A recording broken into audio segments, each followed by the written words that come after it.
Ayan po si Ma'am Gigi, si Anseng, si Madam, si Amanda, si Jigjag, at saka si Gwen. So, happy Monday everyone! Bambam pa more!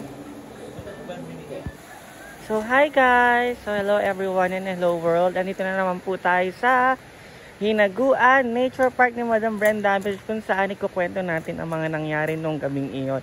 Chares! Kala mo talaga alam lahat. So, eto na nga po ang nangyari. Nung gabing iyon, nandito sila sa table 5, dito sa may gilid. And, as in, super daming tao. Puno talaga yung A-house. Puno tong mga nasa tables and chairs na to, nasa cottages. And then, may mga nakaupo din dito na mga boys. And then, andito sila sa table 5. I saw his post, kaya alam ko nandito sa table 5. And then, meron mga gwapo talaga na mga bagets that night. Ako din gusto kong umawra noon, kaso tinulog ko na lang. Ayan. And, syempre, hindi naman din namin alam yung buong pangyayari. Kaya, I don't judge them kung umawra sila. Pero, meron kasing nag-comment sa post ni Madam na may mga kasamang lalaki yung mga bayot. So, doon kami nag-base sa mga nagko-comment nung mga nandito rin that night. Siyempre, sila yung nakakita and so, ayun. To make it short, may aura sila. And di namin alam kung nila sa tent. So, whatever, kung ano na nangyari noon that night. Then, kinabukasan, nag-complain sila. And then, kinausap naman ng maayos ni na mama, ni na Kuya Bembe, and then ng mga staff dito sa Hinaguan Nature Park. And then, tinanong ko ano nangyari, ganon. So, lasing daw sila. Lasing. Then, supposedly, dapat, gamit nila yon, sila mismo yung magtatago ng kagamitan nila. Siyempre, hindi naman 24/7 may magbabantay dito sa Hinaguan. Siyempre, napapagod din sila. And siguro nag-close ang store is around 1 a.m.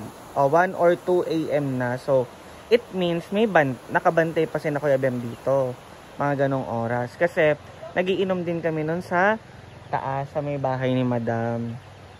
Kaya, alam ko kung anong oras nag-close ng store. Kasi, bibili pa sana kami ng Red Doors. And then, supposedly, it's closed na. Ayan. And naglakad-lakad kami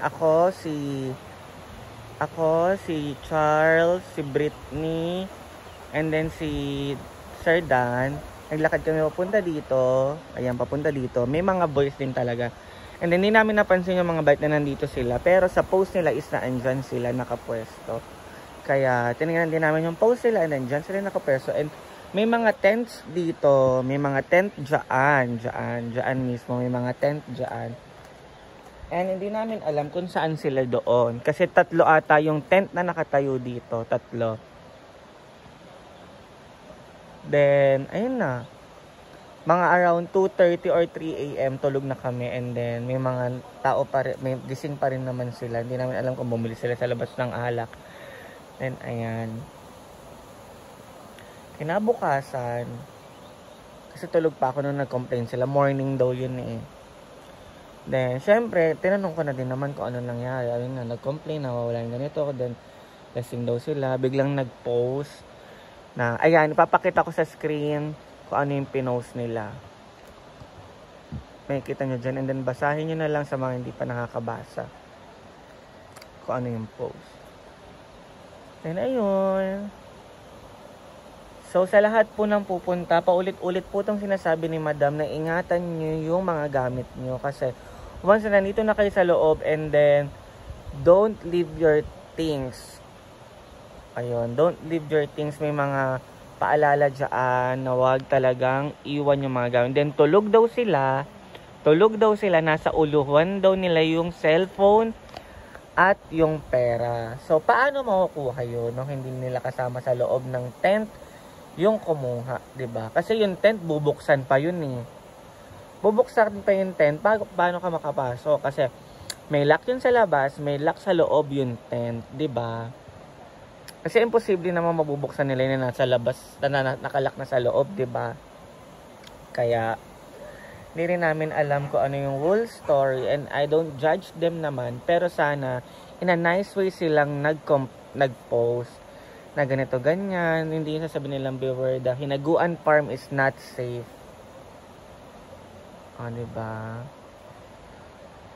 Although naintindihan naman namin na syempre nawalan sila ng gamit, their emotions, diba? Pero sana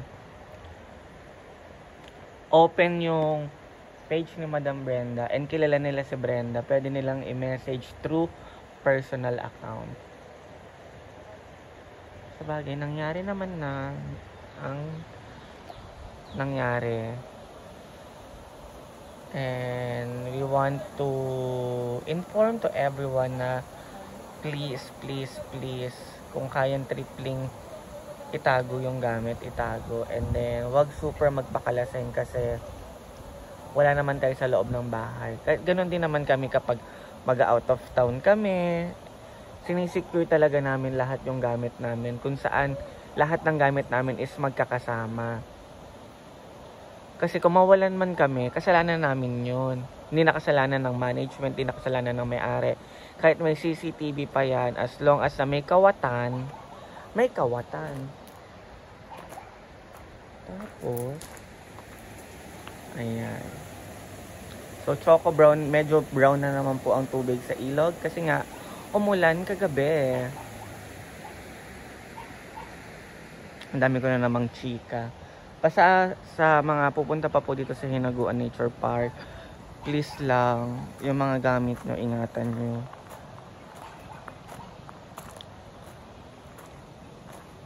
Ingatan nyo. Chares. Ang lakad-lakad.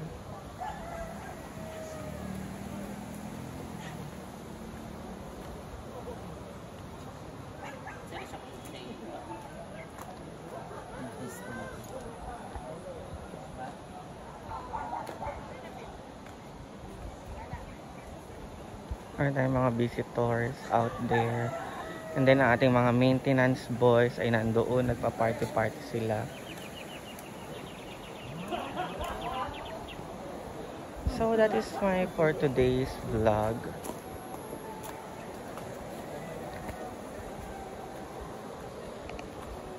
That's all. Bye!